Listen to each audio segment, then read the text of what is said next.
my name is Lindsay Wilson, and this is Mental Training 30. Remember, every day this month we are going over a tip, tool, or resource for you to implement with your athletes to get more mentally tough athletes. Okay, so today I want to talk about how to unleash the beast in your athletes. So in my experience as a mental training coach, there's sort of two types of athletes.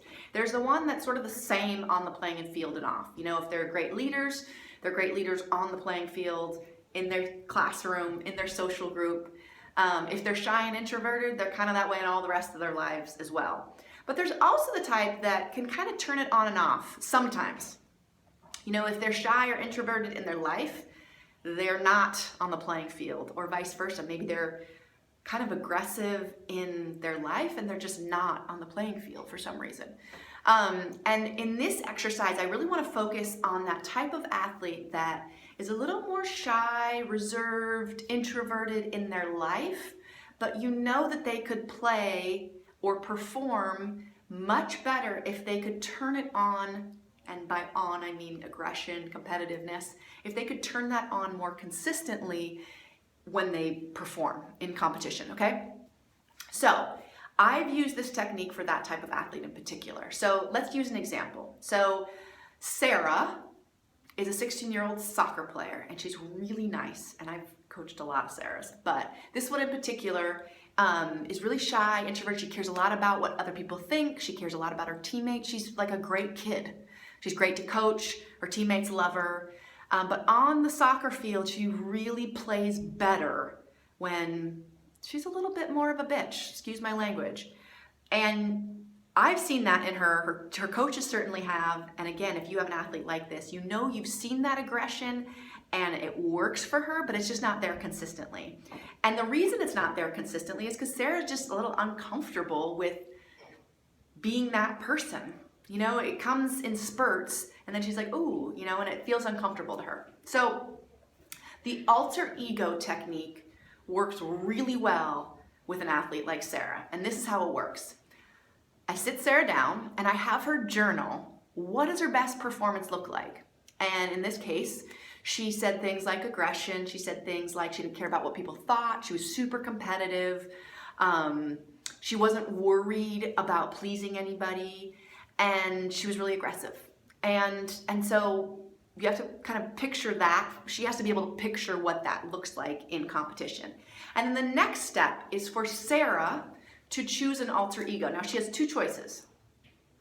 She can choose just a different name. And Sarah actually chose this.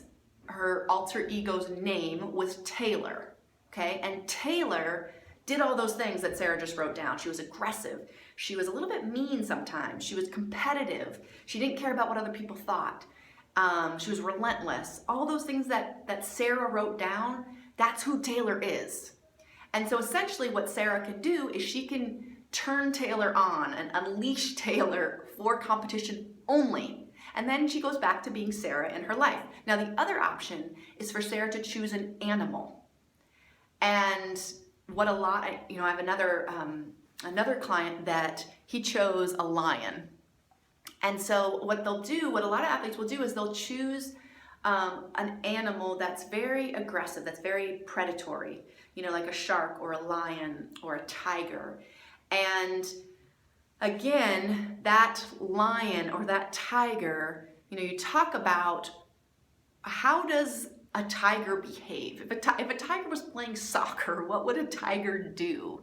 And you can think about a tiger hunting, and a tiger wouldn't care if he failed. He wouldn't care, or she wouldn't care what other people thought. She would just be going for the goal. She would just be hunting. And so again, this is something that Sarah or your athlete can turn on for competition and then turn off and go back to sort of their normal person, their normal personality. And so it's a really useful tool. And you know, you might have to talk your athletes through it because it does feel a little silly, like I'm a lion, but it works. It really works. And again, it gives them that sort of crutch to say, you know what, I can still be a nice person in my life, but on the playing field, I don't have to worry about that. Now, I don't have to be unsportsmanlike. I don't have to be uncoachable. I don't have to, you know, be a terrible person. But on the playing field, I can have this alter ego It's still me, but it's different me. And again, then I can go back to my normal life and still be that nice, congenial person that I want to be. And so it gives them that ability. So again, Mental Training 30 every day this month, we are going to be giving a mental training tool or technique. And this alter ego technique really works. And again, it works for an athlete that's a little bit more shy or introverted in their everyday life. So I encourage you to use it.